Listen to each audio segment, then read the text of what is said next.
La famille, j'espère que vous allez très bien et je suis très content de vous retrouver sur la chaîne pour cette nouvelle vidéo. C'est la trêve internationale, on est un petit peu déconnecté avec notre Real Madrid. On aura donc le Real Madrid dans une semaine. Aujourd'hui, vidéo actualité, on va aussi parler du Real Madrid, mais on va se pencher un petit peu sur la trêve internationale, ce qui s'est passé hier. Arda Güler qui a fait un très beau match avec la Turquie. On va revenir là-dessus. Il y a eu des polémiques. On va parler mercato Real Madrid. N'hésitez pas, je compte sur vous les amis pour participer dans les commentaires, pour liker la vidéo, pour envoyer de la force. On est parti pour cette nouvelle vidéo. Let's go!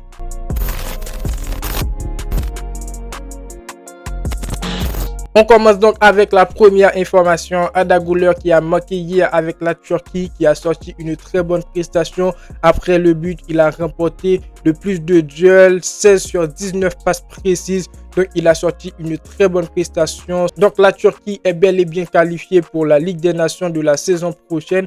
Donc, voilà les amis, sur cette image, on retrouve Arda Güler qui fait un chut à Szoboszlai, mais le mec il continue à parler, c'est pas le problème. Après, il y a un média qui a republié la vidéo. Szoboszlai, il a fait quoi? Il est allé commenter et je pense que le joueur il a fait ses petites recherches parce que là il est tombé d'aplomb. Il a commenté les 1088 minutes d'Arda Güler joué avec le Real Madrid. Bon là jusqu'à présent je me dis bah c'est le football, polémique, tout ça, rivalité si on peut le dire comme ça. C'est normal de troller un joueur sur les minutes qu'il a joué avec le Real Madrid, mais vous connaissez Internet. Précisément, ils ont relégué des informations, des photos. Arda Güler à 19 ans, il a déjà une Ligue des Champions. Szoboszlai à 19 ans, il n'a rien. Donc voilà, le mec, il a une Ligue des Champions, il te dit de te taire, tu te tais. Donc voilà, pour être plus sérieux les amis, je trouve ça un petit peu très amusant. Le fait que le joueur, il est allé sur Transfermarkt, si on peut le dire comme ça, pour prendre les minutes de jeu pour Arda Güler. Mais à un certain moment, je trouve ça un petit peu énervant. Ce serait peut-être énervant pour Arda Güler parce qu'actuellement, Arda Güler, il n'a pas de minutes avec cette équipe du Real Madrid et c'est pas de sa faute. Parce que là, tu le mets, il réussit à sortir une très bonne prestation, à marquer un but sans qu'il n'avait pas joué avant avec le Real Madrid. Donc oui, il a joué quelques minutes avec le Real Madrid. Si je ne me trompe pas, c'était dans le dernier match ou l'avant-dernier match. Mais il n'a pas sorti une très bonne prestation. La faute à qui? À Carlo Ancelotti qui ne lui donne pas beaucoup de temps de jeu. Est-ce que Arda Güler il peut être titulaire de cette équipe du Real Madrid?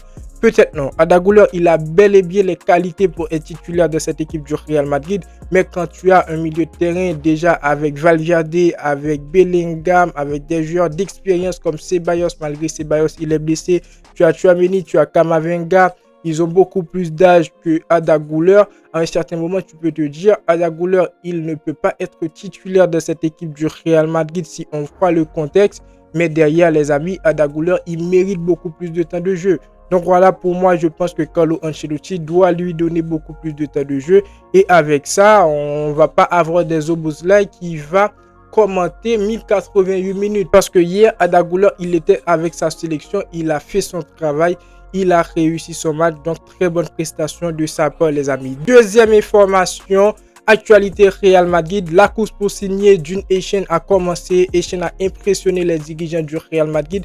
Jun Hechen, jeune défenseur sur lequel que j'ai fait une vidéo il y a quelques jours. Ma dernière vidéo avant cette vidéo les amis, c'était sur lui, où j'ai expliqué ses qualités tactiquement, ce qu'il pourrait apporter à cette équipe du Real Madrid vu qu'actuellement on est en difficulté, on a beaucoup de doutes au niveau du secteur défensif. Donc voilà, hier il a joué avec l'Espagne qui a réussi à se qualifier face à cette équipe de Pays-Bas dans un match qui a été très compliqué. Le match est terminé sur 120 minutes 3-3. Donc l'Espagne a réussi à passer en séance de tir au but 5-4. Donc ce qu'on a retenu de ce match, c'est Jin qui nous a sorti une très bonne prestation.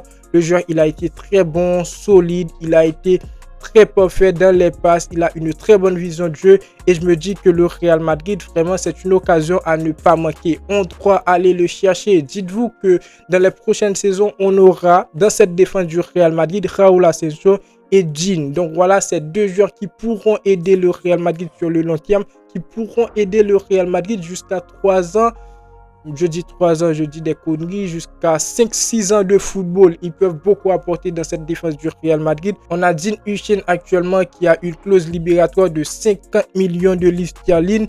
Donc voilà, ce qui est équivalent à 60 millions d'euros. Moi, je prends direct. Il est jeune, c'est un joueur qui est très très compétent. Il a été très bon hier. Je l'ai vu avec cette équipe d'Espagnols de football parce que avant, je n'avais pas l'habitude de le regarder en Premier League. Mais donc voilà, c'est un joueur que je trouve que le Real Madrid doit aller chercher. Il n'y a pas d'autre option, il n'y a pas d'autre solution. On doit signer Dean Huijsen parce que c'est un joueur qui va beaucoup apporter à cette défense du Real Madrid. On prend donc la troisième information. Le Real Madrid a refusé plusieurs joueurs qui lui ont été proposés. Kevin De Bruyne, Van Dijk, Kimmich, Sané, Jonathan Tah, Akanji. Ils ne correspondent pas à la stratégie du club. Donc, on va commencer directement puisque les amis, j'ai vu pas mal de commentaires sur X comme quoi le Real Madrid ne sait pas vraiment ce qu'il fait. Le Real Madrid aurait dû signer quelques de ces joueurs parce qu'on en a besoin. On va commencer par Kevin De Bruyne. Kevin De Bruyne, les amis, qui joue actuellement à Manchester City. C'est un joueur pour qui j'ai beaucoup de respect parce que je sais de quoi il est capable. Mais si on voit les dernières performances de Kevin De Bruyne avec Manchester City, je pense que le Real Madrid a raison. Alors qu'avant, je me disais, s'il y a un joueur qui peut bien remplacer Toni Kroos dans ce milieu de terrain du Real Madrid, c'est Kevin De Bruyne. Je ne vais pas dire que le joueur, il est finito, mais je pense actuellement, on n'a pas besoin de lui au Real Madrid. Malgré on n'a pas un joueur qui a le profil exact de Toni Kroos, on a Ceballos qui rapproche un petit peu plus du profil de Toni Kroos. Actuellement, il est blessé, mais après, dans ce milieu de terrain du Real Madrid, on a beaucoup de joueurs qui peuvent jouer, qui peuvent faire la différence. Donc voilà, je pense que le Real Madrid a vraiment raison de ne pas recruter, de ne pas accepter Kevin De Bruyne. Après, vous allez me dire Van Dijk, défenseur central qui a de l'expérience, qui est très fort d'ailleurs, avec Liverpool qui fait plus ou moins une bonne saison, on va pas se mentir. Mais est-ce qu'il a vraiment sa place dans cette équipe du Real Madrid? N'hésitez pas à me donner vos avis dans les commentaires. Moi, c'est mon avis tout simplement, les amis. Donc voilà, je ne serai pas contre vous si vous dites que Van Dijk, il a sa place dans cette équipe du Real Madrid. Mais pour moi, c'est non. Parce qu'actuellement, au niveau du secteur défensif, on a bien des doutes. Mais on a un taulier, on a un joueur qui peut porter cette défense du Real Madrid. C'est Rudiger. Je ne suis pas en train de comparer Van Dijk à Rudiger. Mais derrière, on a Raúl Asensio. Derrière, on a Militao qui est blessé, bien sûr. Mais on a déjà Rudiger, Raúl Asensio et le Real Madrid veut aller chercher Dean. Donc je pense actuellement le Real Madrid doit plus ou moins se concentrer sur des jeunes joueurs, des joueurs qui pourront aider sur le long terme que d'aller chercher des joueurs comme Kevin De Bruyne, que Van Dijk, les amis. Après, Kimmich, c'est le seul joueur dans la liste que je trouve qui pourrait apporter beaucoup dans cette équipe du Real Madrid. Je me demande pourquoi le Real n'a pas saisi l'occasion parce que c'est un joueur qui est très polyvalent, un joueur qui pourrait beaucoup aider.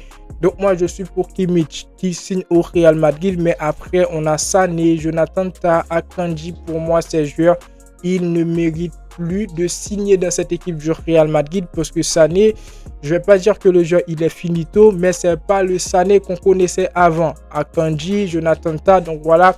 Moi, dans cette liste, je pioche tout simplement Kimmich. Je pense que c'est le seul joueur qui pourrait beaucoup apporter dans cette équipe du Real Madrid dans cette liste. Kimmich, les amis, qui pourrait bien sûr faire la différence. Maintenant, je ne sais pas combien ça va coûter. Est-ce qu'il est sous contrat? Mais c'est le seul joueur que je trouve dans cette liste. N'hésitez pas à me donner vos avis dans les commentaires, la famille.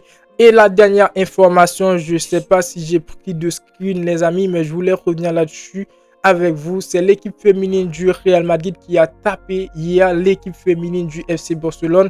Sur 13 rencontres, on a réussi à faire une victoire et c'est la première victoire de cette équipe féminine versus le FC Barcelone. Et on l'a fêté comme il se doit, comme l'aurait dit Stan. On les a tapés, on les a tabassés et ça m'a fait énormément plaisir. Et je vois qu'il y a pas mal de personnes qui vont venir me dire que ouais, c'est la première fois ou non. On les a tapés 3-0 les amis et ça m'a fait énormément plaisir. Donc voilà pour la vidéo. N'hésitez pas à donner vos avis dans les commentaires. C'est très important. Le petit pouce bleu pour le référencement pour aider au développement de la chaîne. N'oubliez pas de vous abonner si ce n'est pas encore fait la famille. C'est très important. Et moi je vous dis à très bientôt pour une toute nouvelle vidéo. J'ai hâte de voir le retour de mon Real Madrid. Ciao. Ciao.